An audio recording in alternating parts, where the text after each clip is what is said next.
saya disampaikan oleh keluarga David sudah bisa mendengar perintah-perintah sederhana. Kemarin disuapin udah bisa membuka mulut, terus dia juga lebih tenang, tidak lebih terlalu sering agitatif gerakannya ya, tetapi masih belum hilang agitatifnya. Dan jujur kalau saya melihat David hari ini itu bukan David yang dulu, bukan David umur 17 tahun gitu. Kita melihatnya David ini masih kayak anak kecil gitu. David umur 5-6 tahun saya melihatnya, saya pribadi.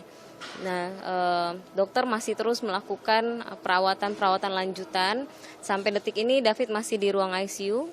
Kemungkinan hari Minggu, kalau saya nggak salah, baru dilakukan penyuntikan stem cell.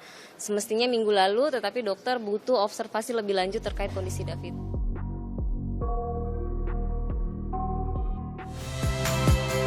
Saya Nitya Anissa, saksikan program-program Kompas TV melalui siaran digital, pay TV, dan media streaming lainnya. Kompas TV, independen, terpercaya.